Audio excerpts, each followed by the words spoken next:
তো রান্না করা, কাজ করা কোনো কিছুই মনে হতো না। কিন্তু বিশ্বাস করো এখন বাচ্চা হয়ে যাবার পর আমার সোনা আসার পর থেকে কাজ করতে খুব বেশি প্রবলেম না হলেও কিছুটা হলেও তো প্রবলেম হয়। কারণ ও কান্না করে, ওর উপর সমস্ত কিছু ডিপেন্ড করে। ও কান্না করবে তো তখন আমাকে ওর কাছে থাকতে হবে। একটু সময় পেলেই এসে রান্না করা। আর রান্নাটা ঠিকভাবে করা সেটাও তো একটা ব্যাপার। দেখো হয়তো আমার সোনা কোনো সময় কাঁদতেছে, সেই সময় আমি কি আর ভালো করে রান্না করতে পারবো? যতটা তাড়াতাড়ি সম্ভব করার চেষ্টা করি। আর আজকে করেছিলাম ডিমের ঝোল, আর এক তরকারি দিয়েই ভাত খাওয়া হবে, যে কারণে 5টা ডিম নিয়েছি। আর মার যেহেতু অ্যালার্জি আছে, যে কারণে মায়ের জন্য ডিমটা নেইনি, আলু ভাতে দিয়েছিলাম। তো যাই হোক, এদিকে ডিম আমি, বাপি আর বোন 3 জনে মিলে খাবো।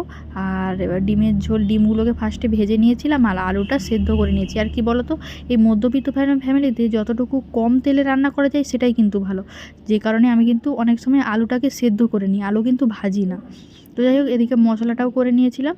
আর মশলা আমি তো আগে শিলে বাটতাম, কিন্তু এই আমার সোনা আসার পর থেকে শিলে বাটার মতো আর সময় হয় না, এই মিক্সিতেই দিয়ে বেটে নিই সমস্ত কিছু। আর আগে তো শিলেই বাটতাম, একদমই মিক্সি খুব একটা ইউজ করতাম না, কিন্তু এখন কিন্তু মিক্সি আমি ভালোভাবেই ব্যবহার করি।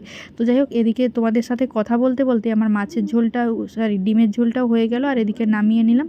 আর কালারটাও কিন্তু খুব দারুণ এসেছিলো। এবার শুধু খাওয়ার পালা। আর মাছ কয়েকটা বার করে রেখেছি, ওটা ভাজবো, কিন্তু ওটা খাওয়ার সময় ভাজবো মাছটা মায়ের জন্য।